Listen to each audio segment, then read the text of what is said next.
People love him already. He's got the Rhode Island twang. The long pass to Moore and a pin block from Martin. Tune in to Cam's Corner.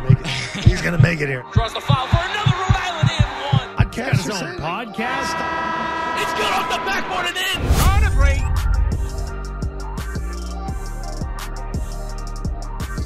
And we are back, guys. Welcome back to another episode of Cam's Corner, Season 3, Episode, I want to say 8. This is probably like the 77th episode of Cam's Corner, so I'm very happy and proud to announce the band Zeneth, Johnston natives. We've got Alex Rodriguez, Cam, and Matt Sabitoni, good friends of mine, guys. First off, how you doing? What's going on? What's going on, man? Thanks for having us. Of course, and again, this is a big promotion for them. They've got a show coming up this Saturday, October 14th. We'll get all into that stuff in a little bit. But first, A-Rod, we're going to start with you. We've talked a lot about before, like the vlogs and all that stuff. I do a lot of the shoots for you guys. I want to start off by saying, like, you know, I've asked you guys too, the inspiration behind the band. You know, I mean, just starting off with your friendship. Just talk about the first time you met Cam and Matt and, you know, your kind of like rock and roll background, I guess. Yeah, absolutely. Rock and roll wise, I think our parents, I can say this for both of us, our parents were a big influence in the music we listened to growing up. So definitely that carried on into, you know, high school, and then, you know, we've gone to school for a long time. We graduated high school, went to middle school together. But it really didn't click with us until after high school, where we kind of shared those influences in the rock music afterwards. And when our like first 2 years of college, we started to jam and everything. But yeah, I think probably college, I would say, is where we really took flight in music, and instead of like a general acceptance. Yeah. And I guess kind of like for both of you guys too. I'll start with you, Cam. Like your decision to play bass, because like I know Matt's the leading guitarist and you're the lead bass, and just kind of how you decided on your roles and what you guys wanted to do going forward once you found out your passion for music. Funny enough, I didn't choose bass. We both started guitar at a really young age, and when it became serious to become a band, you know, someone had to switch, so I bit the bullet and I decided to play bass, and you know, I've enjoyed it so far, and I'm having a great time. How about you, Matt? So both of you guys playing guitar, was it kind of like easy to tell like, oh, one was better than the other, or was it kind of just like, no, I'm sticking with it? Yeah. That was it? You were just like, I'm keeping it? Like, you're the bass player. Next. What was one of the first times you played in front of somebody? Not like maybe, not with like your band, but your first time, you know, maybe in front of a family member or something like that? I just remember every time there'd be like a family gathering, they'd always make me bring out my guitar and play, listen for like 20 seconds, and then be like, all right. That's it? So I always hated it at first, but now as we keep playing more and more, I get more used to it. But at first I hated playing in front of people. But I think it's good, like getting out there and playing in front of people. Did you guys ever try singing like A-Rod? No. That's the one thing you wouldn't do? Yeah, I can't. So same thing about him. Like, what was your inspirations growing up that kind of sparked your music passion? My dad always listened to rock and roll, and it's always on in the house and everything. And I remember I went and seen Kiss when I was like 7 or 8. And I was just like, I had AC/DC Live at Donington on tape. I used to watch in my dad's car. And I was just like, there's nothing better. I've always been a rock head. I've started playing guitar when I was a kid, and it's what I love. Do you have any guys in specific that you've looked up to, like, as a guitarist? I'd say like Angus Young and Ace Frehley. Yeah. Are the two main ones. Do you try to, I mean, I've been to a lot of your shows, and you guys are amazing, but have you ever tried to, like, incorporate like more movement on stage, or you kind of just want to stick in the zone and play like that? I try to move as much as possible. Yeah. I think we all do. We all try to focus on having like a real energetic show. Mm-hmm. Show like how we're young and like we really want it. Go out there and like show everybody we're into it, so hopefully they get into it. But yeah, we can go back to you, A-Rod, too. Coming out of high school. Hold on, let me fix this first. You guys all got the shades. I got a little of my shades. I don't got the Ray-Bans. Nice. Sponsored by Ray-Bans. All right. Shout. Let's do it, yeah. There we go. Vipers? No, of course not. Is our Ray-Ban sponsor? Blazers, of course, Blazers. Got the non-expensive shades, but anyway. Look great. I think they look better than mine. Yeah? I'm gonna have to come on stage. I've worn them in some of the clubs that you guys have played at. I've seen that Ocean Mist. Yeah, like they honestly help. We do it just because we're just trying to look cool, you know. You gotta play the part. Play the part, but honestly, like with the lights and everything, and like running on stage, like it really helps. Yeah. You know. I talk to you too, Matt. It puts get in the way of like you playing sometimes. I've always seen you take them off and stuff, but I take them off because when I start moving, they fall off my face. And I don't want to break them. yeah, you got to play the part though. You got to look the role. Absolutely. So But I come out with them on, but I always end up taking them off. yeah, for sure. And A-Rod, going back to what I was going to ask, coming out of high school, everyone attended Johnston High School in Rhode Island as well as myself. But I mean, I took the path of going to Rick, started getting into sports broadcasting. But I've noticed that you guys wanted to spark the music, industry and do your thing like that. When was it when you guys all came together and you realized that you wanted to start up a band? Of course, there probably wasn't any name involved yet, but you had the idea of wanting to do this. And shout out to Mike Perrotta too. He couldn't make it. He's their lead drummer. So again, just meeting with Cam and Matt and Mike and knowing that you wanted to start something up and just kind of take off with it. Yeah, so like I said, like sophomore year of college, Matt and I got in contact, and we were like, hey, let's like come down to Narragansett, and we'll jam. And Cam was playing guitar at that time. It was COVID, so there was nothing really else that he could do besides playing guitar, which was, it was a blessing and a curse, I'd say, because they were inside, but they were playing and practicing. So we started jamming, and one thing led to another, and they said they knew a kid who played the drums, and then they were going to a party one night, and their driver was like, oh, what kind of music do you like? They're like, oh, rock. And he's like, oh, no way, I like rock too. He's like, yeah, I actually play the bass. And they were like, holy shit, like we're actually looking for a bass player, So then it was the 5 of us, right?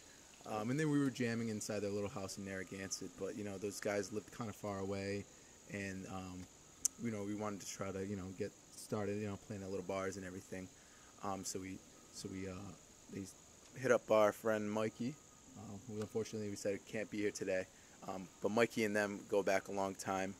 Their fathers were friends, childhood friends. So they, always known each other. But Mikey was in another band, so we said, why don't you come jam with us one time? And we played at their grandfather's 90th birthday? 80th, sorry. Easy there. Where was it? Sorry. This was at Country Club in Cranston. Okay. And then shortly after we just played at the Country Club, someone said, we can get you a gig in Smithfield. And that was our really first gig together. So it all just happens real quickly, and it's still going pretty quickly. Time flies. But yeah, talking about that first show, that first break in Smithfield, Rhode Island at the Last Resort, right? That's where it was. So I mean, I'm gonna compare the two after. Like, I know you guys are big at Ocean Mist and Newport Blues, but kind of just talk about that build up to that first show. It was outside. It was different than like a club scene, I guess.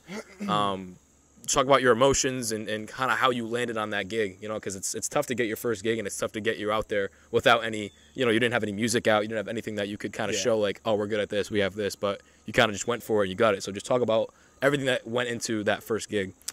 So we were definitely all nervous, besides Mikey. Mikey has been, like I said, we've been doing that for a long time. We'd never really played out before, so we practiced really hard, came up with the set list.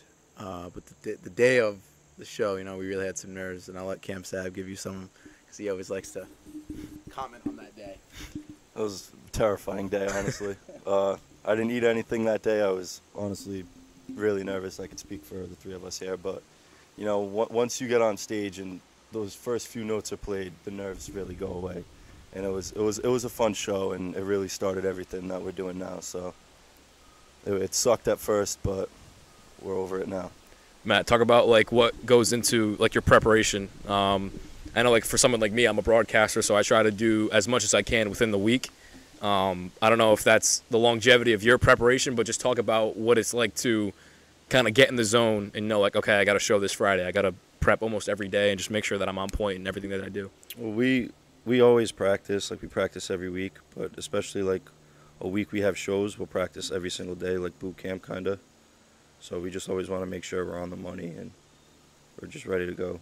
Yeah, and talk about too, like the like not only the venues. We'll talk about more about the venues you've played at, but the studios that you've been able to record in, and how those connections came about. Because I don't know the exact name of the studio you do now, we but recorded our EP at Broke Dog Studio. Shout out to Smitty down in Wakefield. Yeah, just talk about those connections, how you made that. So ironically enough, I stumbled across some guy in Guitar Center while I was looking at speakers, and he was talking, and I was like, yeah, I'm in a band and we're looking to find a studio to record our original music. And he was like, oh, no way, like, we've been, I know this guy who's got a studio down in Wakefield and da-da-da. And we went over to the guy's studio and met him. It was a wicked nice studio. He's got a lot of nice shit. And then we played for him and seen if he digged our stuff, and he did. And then we went in the studio and worked with him. He's been like a good connection for us ever since. And we've gone back and actually ended up shooting some live videos that'll be out soon. But yeah. One of our teachers too from Johnston. Oh yeah. Shout out Mr. Oliver Reed. Sensei Mr. Reed, yes. He's the GOAT. But Yeah. talk about kind of how he helped you too. I mean, do you do the same thing? He helps us with like everything. Like we've gone to his house before and recorded stuff, but he's always like, if I need help picking out something like a guitar or this or that, or I just need like guidance, like he's the guy I call like all the time. We stay in touch. He really has helped us a lot. I know he's very close with A-Rod too, so he's just like that kind of like music father figure that we go to when we need help, or when we're like shit's hitting the fan, we're like, fuck, we gotta call Mr. Reed and see what he thinks. Right, and going back to you, A-Rod, about those shows, the first time you guys have been able to perform in front of people, you being the lead singer, you know, I feel, I mean, I can't personally speak on this because I don't know what the roles, you know, entail, but being the voice, I guess, of the band, one, how do you, I guess for someone like me, I like to always connect everything to what I do, like trying to find my voice as a broadcaster. How did you find your voice as a singer, and how you wanted your voice to sound and appeal to, you know, your music in general? Yeah, being the lead singer of this band is, you know, it's definitely been one of the best parts of my life, and but it's always a challenge, and you're always improving every day, and sometimes, you know, that day might not be your day. You know, I've had practices where I have like, you know, little things stuck in my throat, or I've had shows where I had the sniffles, or, you know, I'm coughing and stuff like that. So, you know, it's a double-edged sword, because, you know, you get to be up in front, you know, you get to be the voice of the band. But when, you know, when things go wrong, you know, that you're the first person everyone points to, you know.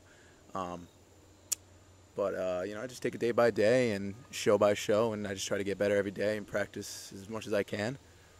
And I got these guys will critique me all the time, which I appreciate. And they tell me when I suck, they tell me when I'm good, you know. That's what they do. That's what bandmates are for. In camp too, like you said, at a young age, you kind of had to make the adjustment to bass. How did you I made the adjustment, I'd say about 2 or 3 years ago, once we started playing. This is recently kind of. Yeah, so I played guitar. We played guitar our whole lives, and then during high school we took breaks off because, you know, we thought we were hoopers.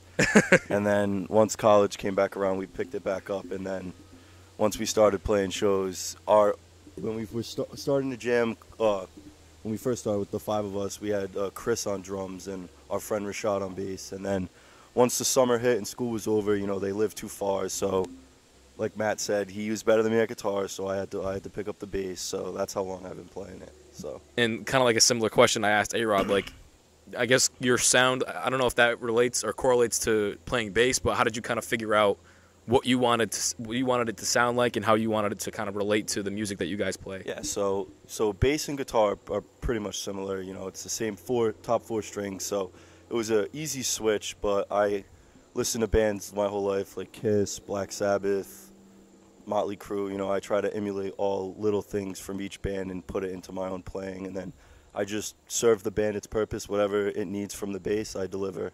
Not too flashy, not too, you know, I just do my thing. And Matt, like being the guitarist, lead guitarist, talk about a time where you just started jamming, and like it could have either been these guys or someone, like you were playing in front of your family and they were like, oh shit, like, you know, you kind of like caught everybody's attention by like the way that you sounded, and made people realize like, oh, like, you know, he's really good and he's got like potential in doing this. I would say probably like my freshman year is when or like the end of my senior year is when I started like getting more comfortable playing in front of people, and then they would, like I said, they would always come watch me and be like, oh, like, but I feel like they only really started like seeing how serious we were once we started playing out with the band and showing like we really like want to do this. So I feel like they've always known I've loved it, but I think now they get like, this is what I want to do. Yeah. And A-Rod, talk about again, going back to that first show that you guys had, just the comparison from the last resort outside, playing in front of the first crew or the first crowd that you've played in front of. That atmosphere being outside, and then your next gig, was it at the Ocean Mist? That was the next one that you guys had, or was there another one? We played at a small bar in Johnston on New Year's Eve. Yeah, that's right. Okay. And that was a couple months after. So would you compare that? Would you compare the experiences from your first show to Ocean Mist, or do you think there was a big gap and change from there to the bar in Johnston? I think with every gig we get better. The jump between the last resort and Escada was, major, and then the jump between, when we first played Ocean Mist, in comparison to Escada was, grand as well. Every show we get better. Every show we get tighter. And I think that's all just, the amount of reps and practice that we do and the experience that we get from each show, Yeah. So talk about that too. How do you gain those connections to reach out to clubs and bars to keep booking gigs? Like, how do they? So that's a tough. How does that one. process go? Yeah. That's a tough. That's. Is it kind of like crunch time to the last minute, or is it just like you have it in advance? We've only been a band for, about less. a year, right? Yeah. 2 less years? Than 2 years, a little less. Right when I started Camp's Corner, no? 2 years. So yeah. So, we're not really that. We're 22 years old. We're not really known that much, So, going to these places, they were, they're skeptical as they should be, having these young kids come in and play rock and roll. That's kind of, we're stuck in the past. Not a sight you usually see, right? The one thing is rock and roll never dies, and it can see that, the crowds we bring, when we do play those places, when they do say yes, we deliver. And I think you can see that's true from our first gig. They took a chance on us, from that New Year's Eve gig all the way to where we have gigs now. We deliver with the crowd we bring and the performance that we play. Yeah, I must say, like, everything is so professional. You want it down to the last detail, and people notice that. You know what I mean? Just being in the business as I am, like, they see every little thing you do, and when you're so meticulous about it, like, that just shows like your obsession and that you want to continue to get better and better. So that definitely doesn't go unnoticed. But Cam, talk about so you guys formed the band. You guys have your first show at Last Resort in the bar in Johnston with Escada, and then Ocean Mist. And Ocean Mist has kind of been like the pinnacle of where you guys have played a lot, as well as Newport Blues. But talk about how impactful that Ocean Mist bar has been for you guys, and kind of like your name around Rhode Island, because a lot of people know that you guys play there a lot. And it's like now coming up on the 14th is you guys are going to be headlining. So just talk about that connection and how you guys built that up from the ground up. So we started our first Ocean Mist gig. We were juniors in college. It was a big deal because we went from playing small bars in Johnston to we were at URI at the point. We had a lot of friends and people we knew down there, and once we landed that gig, it was a chance for like all of our friends and people down at school to see what we do. And ever since that first gig we played, they just continue to ask us to come and play, and people keep wanting to come, so we just keep playing there and delivering, and every gig we get better. We learn from our mistakes, and it's just every time we play that we have a good time. Do you remember a show there in specific where maybe you guys weren't clicking, or you guys didn't sound that great, or? I wouldn't. There's definitely a show. I don't know if it was at Ocean Mist. Because you guys know more than the crowd does. Yeah. Oh, you know what I mean? Every band fucks up while they're playing, but you just have to get back on track before anyone notices. But yeah. Any shows like in particular where I know just from being so close with you guys. Oh, there's not going to be anybody there. Oh no, there's not going to be. And then you guys pack out the place. Yeah, you get the nerves before, like, fuck, is anyone going to be there? You know, and then see what happens when you get out there. Has there been a show where either you thought like, oh, this show's going to be packed, or there's going to be a lot of people here, and then it comes, showtime, and there's not as much as you anticipated? There's been a couple Newport shows where we anticipate the house to be packed, and we walk out there and we're like, fuck. But you got to play through. You got to play anywhere, anytime, no matter who's in front of you. Treat it like it's your last show. Yeah, Matt, talk about like those, I guess like pregame jitters too. We talked a little bit about it earlier, but we kind of went through like the whole timeline so far up until the shows, just like the pregame jitters of continuing to go out there and play every night. And when, again, the anticipation of I have a show this week, this is what I got to do. Yeah, I feel like we've definitely gotten better now that we've played a lot. But like Cam said, when we first started, I could not eat the day of. I was like nervous. But like now I feel like we're to the point, especially at the places we're playing right now, like we're used to it, so I don't really get nervous. But I know once we take that next step and get a bigger show like out of state or something, I know that those nerves are going to hit me again. So right now we're just waiting for something like that. We do have some stuff in the works that's going to be exciting to share. So yeah, I don't want to spoil anything, but just like again, I guess talk about a little bit more about those connections, like as much as you can. I know you don't want to spoil anything, but just what goes into reaching out to people out of state, because obviously it's great to be known, I think, in the state you're performing in and trying to get it off the ground. But just talk about those out of state connections. Mainly the transition we're making right now. Like every great band that you've ever heard of has started out as a cover band. Like when you're young and you don't have the original material, you play covers, which is what we've been doing. But ever since that we've started recording our EP and stuff, we're transitioning, and right now we want to be known as like we're an original band. We don't play, like, you know what I mean? Yeah. So when the only way we feel is to get big and reach those bigger markets is you have to be an original act. Like at the end of the day, nobody really cares about a cover band. So you can only be as big as like playing those local bars or whatever.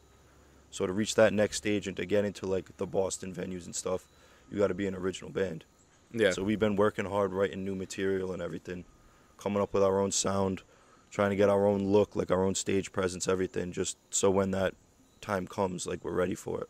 Yeah, and A-Rod, oh my bad, I cut you off. Oh no, I was just going to say, like, so when we're reaching out now, it's easier because we send them our files of our songs, our promos, and this and that, and we're like this is us, like this is what we sound like, these are our songs that we wrote, us four, A-Rod, Cam, me, Mikey, we sat down, we wrote these songs, and it's just like this is what we are, like we want to be known as like we're an original band, and this is what we do. Yeah, and you want to be known as Zeneth. That's what you want to be known as. And like I said, you guys do everything to like the last detail, and that people recognize that. Like, just like the photo shoots, for example, too. And you guys, your first one that you wanted to do didn't go as planned. You hit me up, and we get things going, and it looks like you guys put in that time and put in that effort. You got to put in effort, just like how we see with you and all your content and your podcast and stuff. Like it's just the effort shows. Yeah. If you put shit in, it looks like shit. Nobody gives a fuck. And that's just the bottom line. So we, 100%. We like you see how you put in the work. People respect it, and we hope we do the same thing. For sure. And I was gonna ask A-Rod, like, kind of going off of that, like the style and the way you perceive yourself as. So kind of talk about where the inspiration comes. You know, with the shoes, the pants, like what goes into the outfit. Like just talk about that entire look and how you kind of inspire each other to, you know, branch out into those outfits. Yeah. Like I said, our inspirations really came from the music that we listened to when we were younger with our parents. So we listened to a lot of Kiss. Kiss was also the first band that I ever saw with my mom when I was 9 years old. But you know, we take a lot of inspiration from those 70s bands, Aerosmith, Van Halen, you know. But there's also a newer band that we take a lot of inspiration from. They're called Dirty Honey.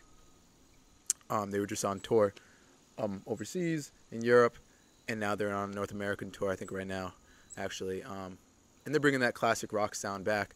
And that's kind of like what we've always really wanted to bring back, because which also adds into the fact of our shows at Ocean Mist and Newport and with the younger crowd, is because we kind of just want to bring rock and roll back, and to show kids, you know, like rock and roll is, it's cool, you know. Yeah. It's, you know, a kid can go on stage and play guitar or bass, and sell out a venue, and, you know, play songs, and go on Spotify, Apple Music in your car and listen to rock and roll instead of, you know, the genre of rap or pop that's so popular now. So with that, our styles, you know, like I said, we take from, 70s kind of looks. You know, we wear funky shoes, we wear bell bottoms, we wear band tees, we have long hair, except for Mikey, which we're still trying to get him to grow that out, huh? But yeah, you know, you gotta have the look. Yeah. That's a big part that we talk about. Having the look, you know, take some eyes, you know. And that's pretty much it. And with the authenticity of like the sound and how you guys, you know, make music, how do you feel like you can get yourself to that like top spot one day, or just kind of like notable on streaming platforms? Because obviously it's not like, you know, back in the day where vinyls and all that stuff is popping. So Apple Music, Spotify, all that stuff is where everyone hears their music. So in your mind, how do you feel like your music can be on a broader scale and just, you know, outside of the Rhode Island area? Well, our EP has been out for about a month now. And we knew this coming in, but, you know, the music business is a cruel world, you know? Yeah. The world is a cruel world, you know? But, you know, things can happen overnight, but, you know, you just got to stay strong and know that it's a process. Like I said, we've only been doing this for 2 years, you know? And we just came out with our original content that we're giving out to venues out of state and that the public can stream. So I think it's important to know that, you know, it's a process and that, you know, we're always ready for the grind and we're always, you know, we're never going to give up, you know. For sure. And Cam, the first time you guys as a band, like collectively, the four of you, went to a rock show, just talk about like the opening acts that you guys have seen and talk about how you maybe felt like, oh, this could definitely be us one day, or we're already better than these people. And just the mindset that you guys have when you guys go and see opening acts, two bands, and then you finally see like the opening act, obviously like the people that you look up to. Yeah, so when the shows we've been going to lately, a lot of the opening acts are younger people like us. So when you're a band like us standing in the crowd watching an opening act that's your age, you think, why can't I be doing that, you know? So we're just going to keep working and one day at a time, just get better every day and see where it takes us. But yeah, the opening acts, you know, like it could possibly be us. You never know, you know? All it takes is one show. Yeah, for sure. Do you see that once you're there? Like, can you envision that once you're in those seats? And 100%. Yeah. Yes. I guess kind of like the process to that. How do you go about, you know, again, like I asked Matt, like kind of getting those spots to open up for big name bands?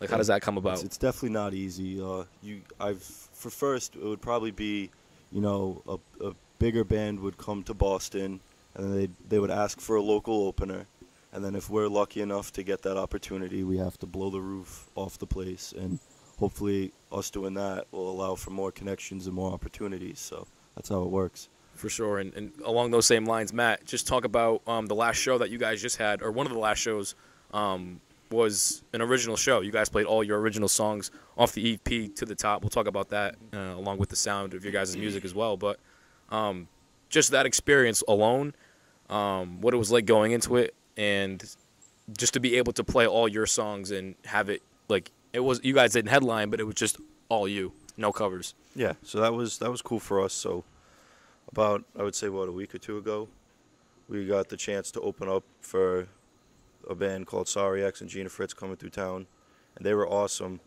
But they gave us a 20-minute slot and was like, you have 20. Basically, we saw it as we have 20 minutes to prove why we feel we should be the band headlining. You know what I mean? And that's how every band there felt. And we always say it's survival of the fittest. Like, we're all there for the same goal. Like, obviously you support everybody and everything, but at the end of the day, like, we want to show why we feel we're the band that should be up there. So they gave us 20 minutes, and it was cool because we got to play the songs that we put all the work into writing and stuff, and like that's our stuff. So we went in there as an original show. We drew a pretty good crowd, and it was fun. It was eye-opening, but it was fun. Yeah, we talked about it. I think it was the week before when you guys had a live studio sessions, and we were in there for some of that. But just like you guys were the first band to play. Talk about what it was like, you know, getting everything on stage and then having to just take it all off like quickly, because I know that was something that you guys were a little nervous about at first. But just kind of talk about that whole 20-minute session and how fast it was. I feel like that's things we definitely have to get used to, because that's how a lot of the shows are going to go, especially for us. Like I said, basically, even though we've been a band for like 2 years now, basically we've been a band for like however long the thing came out, however long our EP came out for, because that's like the real start of like the original journey. So I'm sure we're going to have a lot of slots like that where we have a 20-minute set at first and we have to tear all our gear down right after the set, but we just got to get used to it. It sucked, but it's what you got to do. Yeah, and A-Rod, going back to the music, to the top, the EP, 5 songs out on it right now. It's been out for a few weeks now. I'm sure you guys recorded a bunch of songs before that too and tried to figure out, you know, what worked, what didn't, maybe some verses that didn't make final cuts and stuff like that. But how long has this been an idea obviously the idea of making music and wanting to put out that music's been, since the start. But just talk about the timing and how important it is to kind of wait to put out stuff and make sure that everything is to a T, like how exactly you want it. And I guess the inspiration behind it too. So, To the Top EP was one of those things that we wanted to get done as quick as possible, because we had the songs already. We had been writing for really kind of for those 2 years that we were doing those shows, and but it was all just about like where we were gonna go and record, and we wanted to get them out as soon as possible so we can start sending those files, those promo pics to different venues so we can open up for bands and stuff like that. So we went to Broken Dog Studios in Wakefield, Rhode Island. Shout out Smitty again. And through is just by chance he met the guy who also records there at Guitar Center, and we kind of really we knew the songs. We had played the songs out live before.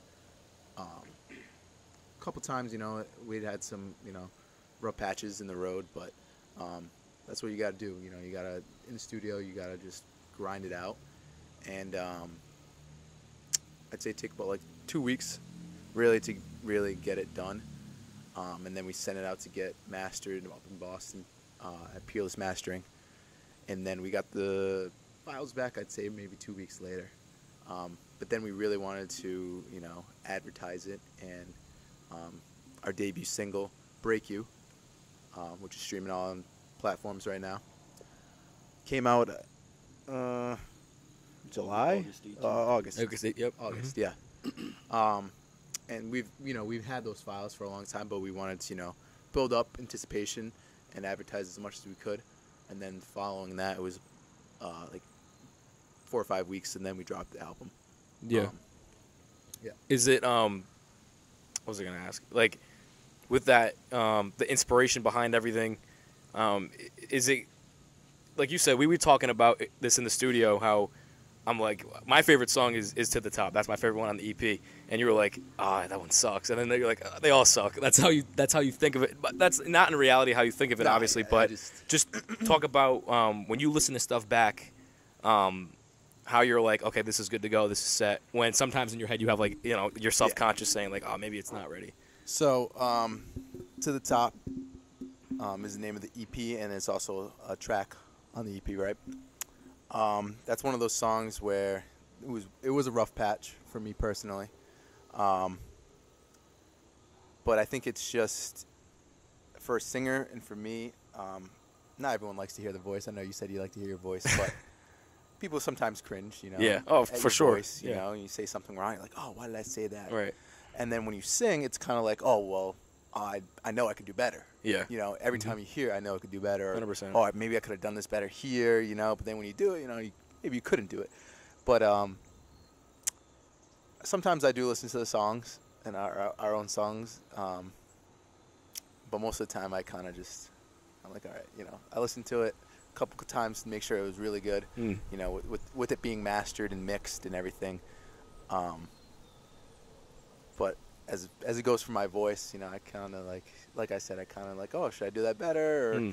Or oh man, my voice is annoying, or right. something like that. But what goes into songwriting?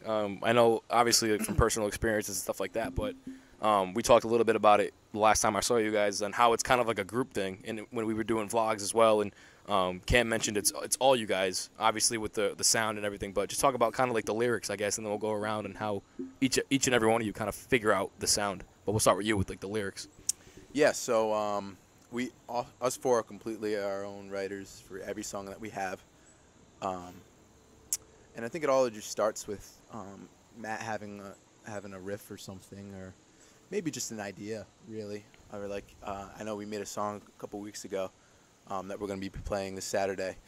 I was like, yeah, we just need a song, like a little groove, We need something to get people dancing in the crowd. And he was like, okay, well, let me sleep on that.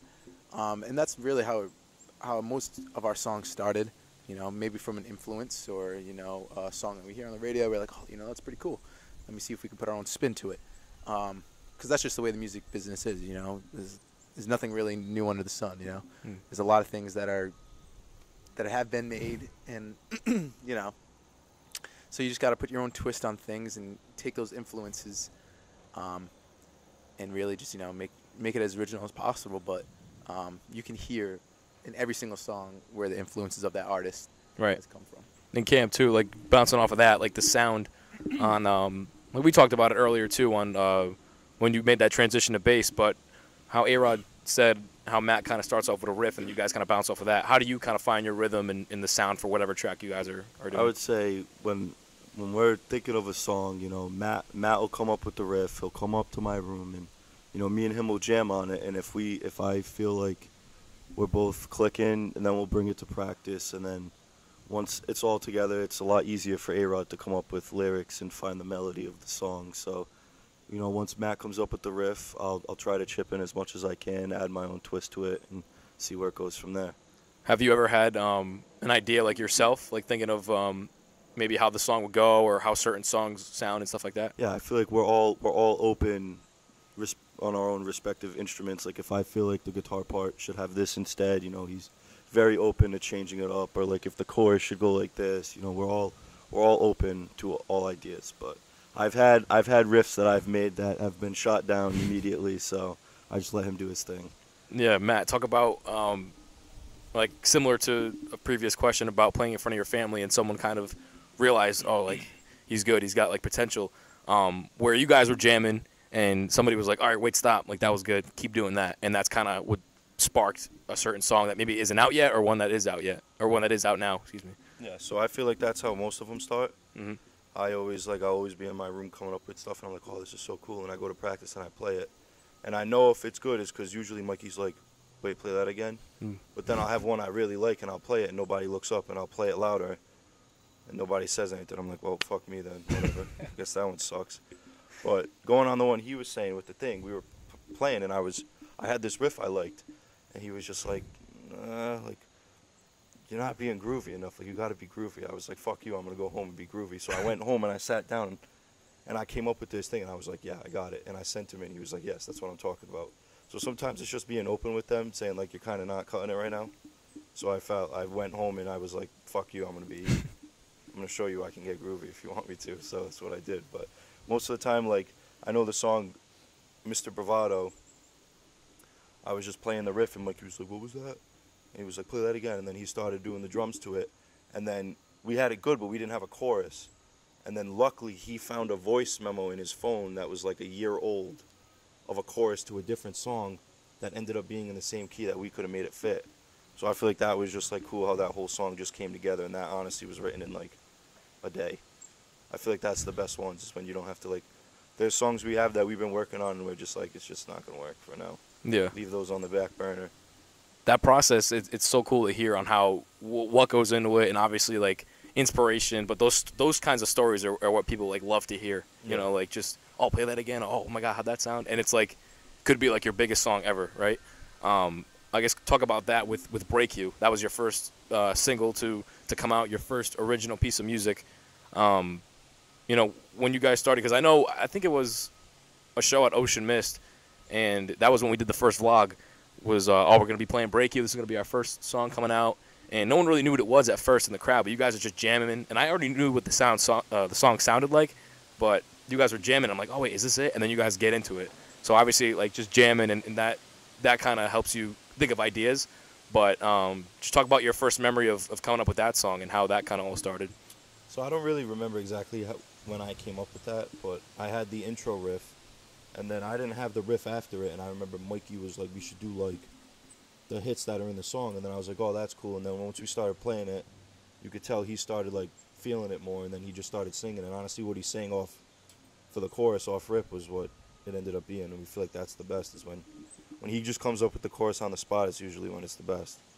Yeah. And he went home and came up with the lyrics really quick and came back, and then I feel like that's definitely one of our better songs. For sure. And Cam, talk about like promotion and how you guys, because you guys run everything. You know, obviously at this point it's social media, it's Apple Music, it's all the platforms that you guys have stuff on, booking shows, stuff like this. It's all you guys. Just talk about how maybe overwhelming sometimes it can be, and just making sure that, again, timely, everything is out, but it's not like super in your face, but at the same time, it is where everyone's like, oh, I've heard that song from somewhere and stuff like that. Yeah, it's definitely not easy to run all the socials, keep track of the music aspect, and we try our best. It's important to stay consistent.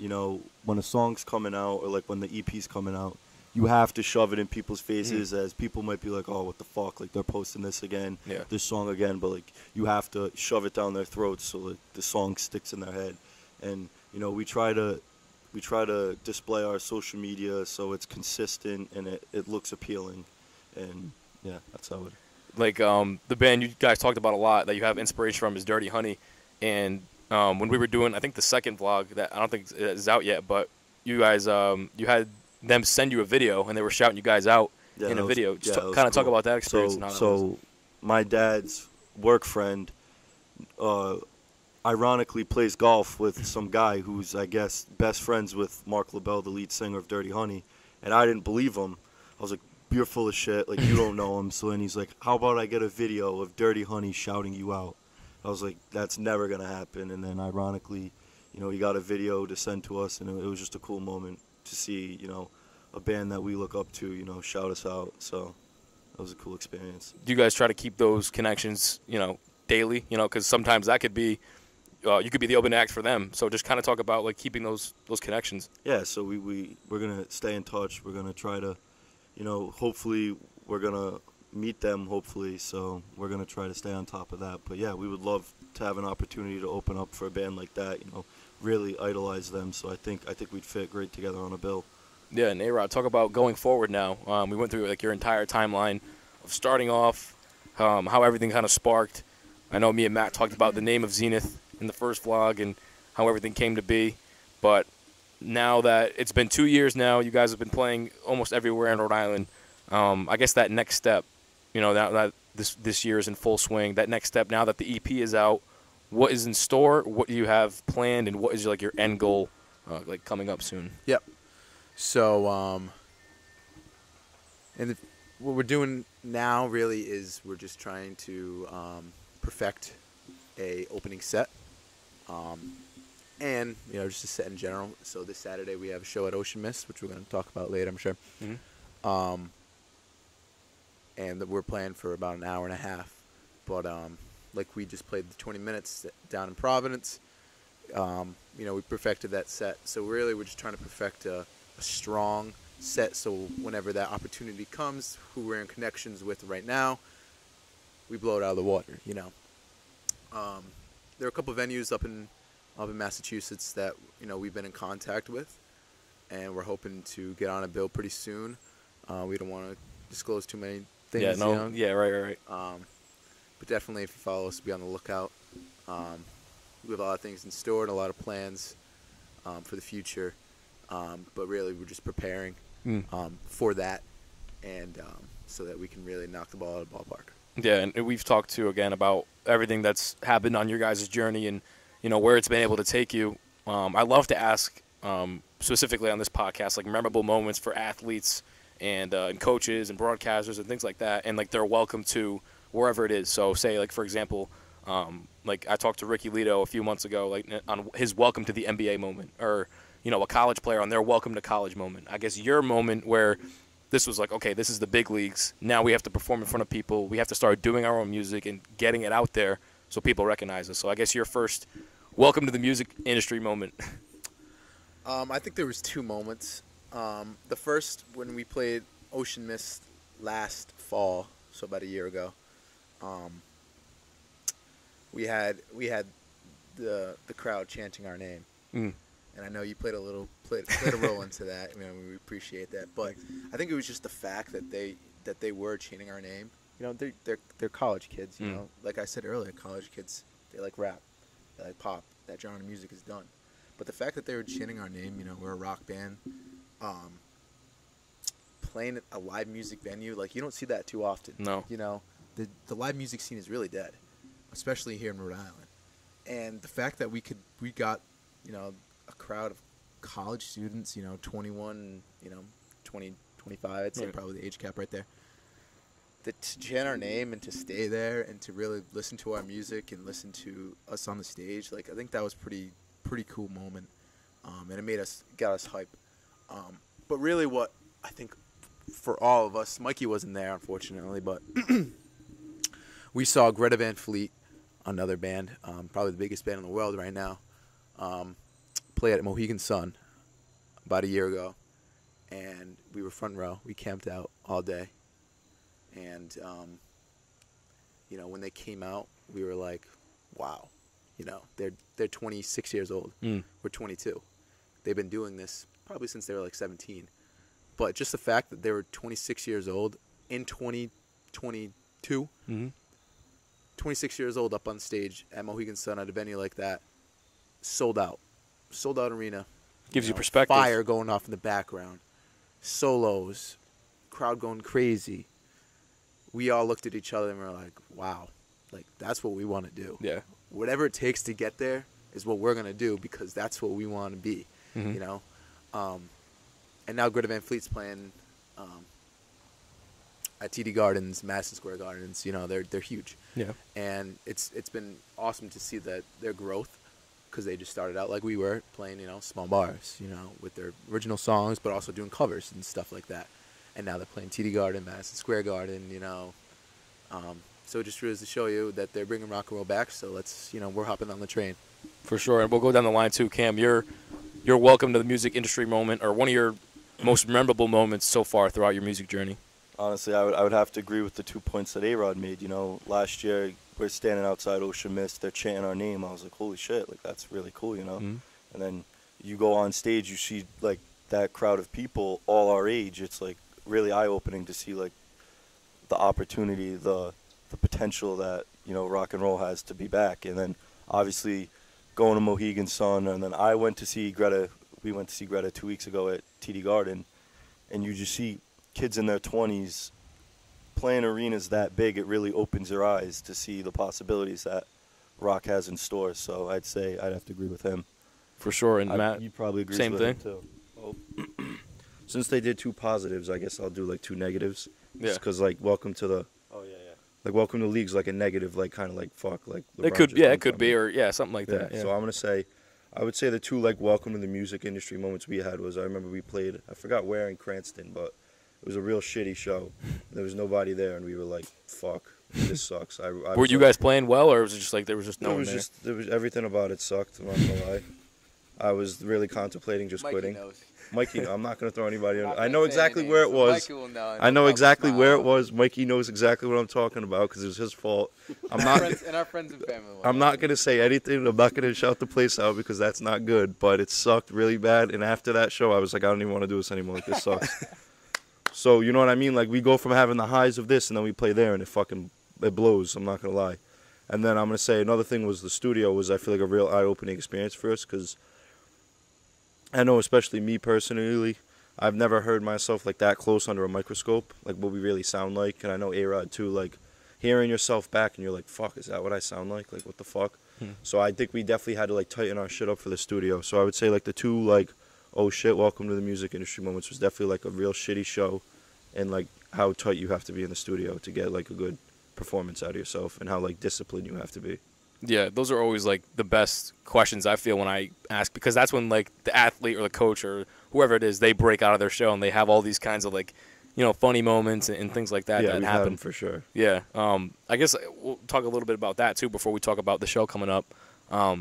Just moments in general where like that just click in your head where you think of like, oh, that was funny, or you messed up, and just something that like just always clicks in your head that makes you laugh or makes you smile when you think of your entire journey. One of the funniest ones was like last year when we played Ocean Mist. Like Mikey got a little too drunk before we went on, and he kept running up the stage. I'm like, no, we're not going on yet. We're not going on yet. He's like, and he keeps running up the thing, and I'm like grabbing him by the shirt. I'm like, bro, we're not fucking going on yet. Like, and then we start a song. Like one of our favorite covers to play is War Pigs, and Mikey's starting it, and he's like all like mad slow with it, like playing it so slow, and I'm like looking at him like, bro, what the fuck are you doing? He's just like looking at me like, I got this, and he's just playing mad slow, and I was just like, dude, this kid's so stupid. Like I wish he was here for you guys to hear. He's so stupid, but he's so good. Like it doesn't make sense. Let us say this: we're not. I think we're the dumbest band ever. Yes. Grace the earth. we're all idiots. But he's But next we're level. all no. All right, we're not gonna single out one person. he knows. We're all idiots, but I think it's a band of idiots, and that's Yes. what makes it great. Like we're all like in practice, we're all like laughing at each other because we're just Is Mikey from Johnston? He's from Cranston, so going Okay. on that, like, basically he's from Johnston. Yeah. Him and my dad grew up together, so his dad, Mike P, and my dad have been best friends since they were kids. So me and Cam have known Mikey, like, literally forever. So I remember when we were kids, in our backyard, we used to dress up as Kiss and, like, play along to the songs. But me and him were, like, because he's, like, 3 years older than us, so he had started learning the drums for real, but I just had a guitar. So I would just be, like, strumming, like, nothing, but he actually knew the songs. But I just think that's cool, like, how full circle it went. Like, we were not really in a band, but, like, kind of in a band when we were, like, 7. And then now, like, we're in a band. And I bet it's cool for them to see, like, my dad and his dad, like, when they're at the shows, like, they're standing next to each other, like, wow, those are our kids, like, in a band together. It's kind of cool. Cam, anything like that where you think of when you think of your music journey in its entirety, something that makes you smile, or you think of that was, like, a funny moment? I would say, like, that moment when we would dress up in the backyard, like, really full circle. But funny stuff that happens at shows is if I play a bad note, I could just feel Matt across the stage just staring at me. And then, but when he messes up, he looks to me, he's like, no, whatever, like, fuck it.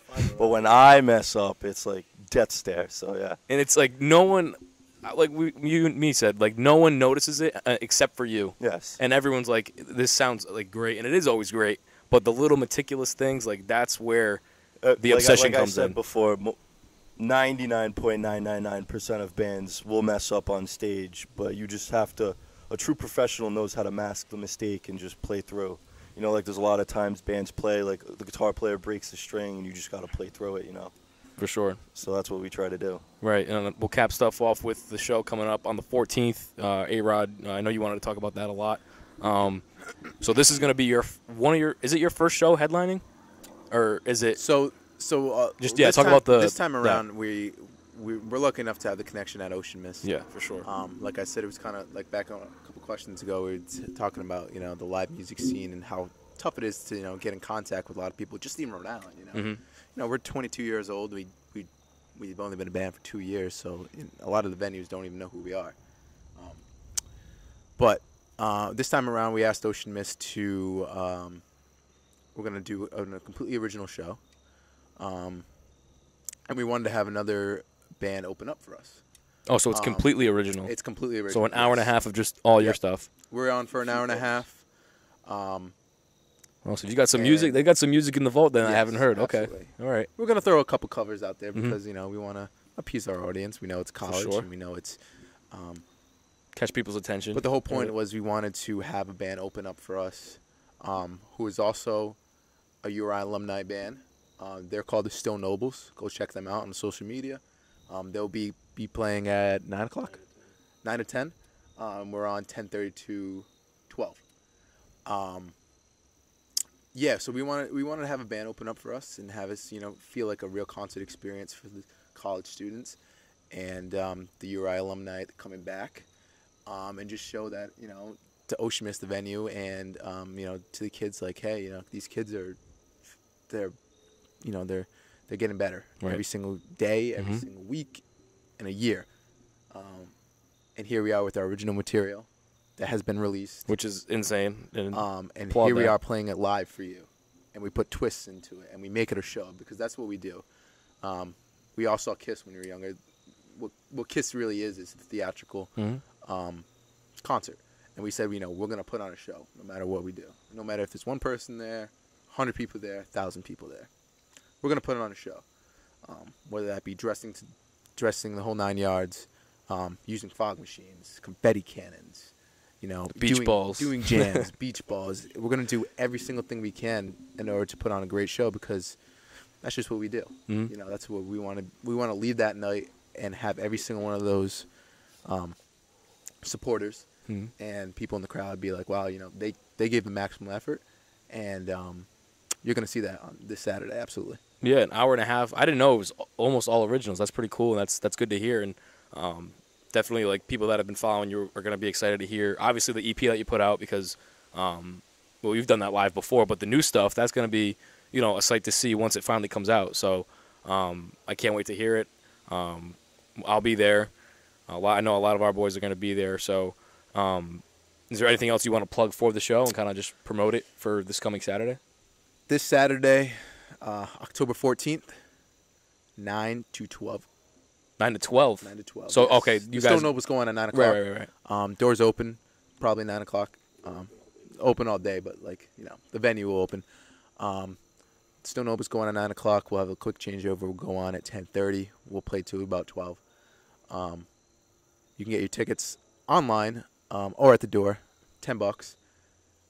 You can stream our debut EP to the top on Apple Music, Spotify, YouTube Music, Amazon, and you'll see a bunch of those songs. Actually, all of those songs. 5-song EP. You'll see all those songs on Saturday, plus some unreleased things, and we got a couple covers for the young cats out there. But we're really excited. We put a lot of work into it this week, and we know we're going to put on a good show. For sure. And I just want to say I appreciate you guys for hopping on. We appreciate you for having us. For sure, anytime. And it's always great to see. Again, we've been friends for a super long time now, so it's always great to see people that are chasing something and that you're so close with. And we see what you do. Yeah. And that was part of the reason why we wanted to get on this, is we see what you do, and we appreciate you having us on, and we know that all the effort and work that you do is really paying off. And so keep it up. We know you're gonna go far, man. Thanks, man. And we appreciate it. We hope we're there with you. Oh, you will be. We're all around the same age. Get us like some Celtic tickets or something when we're working. I'm trying. That's gonna be my main goal, is the NBA. But I always cap off every show before we end off with 2 questions. One, right now, we'll go around. I guess your message to people that want to do what you want to do. So if someone came to you and said, I want to be the lead singer of a band one day, or I want to be a guitarist or a bass player or a drummer, what would you say to them? What's your message of inspiration? I would say if they wanted to be lead singer of a band or start a band, I 100% encourage it. It's fun. You feel like you're on top of the world when you're on stage, but it's a grind, and you gotta have a band that supports you, and friends and family that support you as well. We love our families to death. Shout out mom and dad. We love you, and they support us 100%. So having a good supporting cast will get you a long way. I would say if you're looking to start a band, to make sure that you start a band with people that you don't mind spending all day, every day with, because you're going to get used to these people. You're going to be around them all the time, so you need to make sure that you're with people that you like being around, and, anything's possible. So if you put the work in, you do it, you really want to do it, you got to put the work in, and, don't stop. Yeah, I'd add on that. I would say if you have something like you're chasing for, just do it. Put in the work, and anything's possible. For sure. And I say it every day. I mean, with the consistency and the effort that you put in, the results are going to come. So if you just stop, that's when someone else is going to win. So staying on top of it like you guys have been doing, it's great. It's inspiring for me as well. So I applaud you guys on that. The last question to cap everything off. What'd you think of Cam's Corner? I love Cam's Corner. Corner 3, baby. That's Corner 3. Huh? Can I got one right now? One right now? I want a live Corner 3. Give me one. A big loud one so that wakes up the whole neighborhood? Yeah. All right, coming up the court now here, and Corner 3!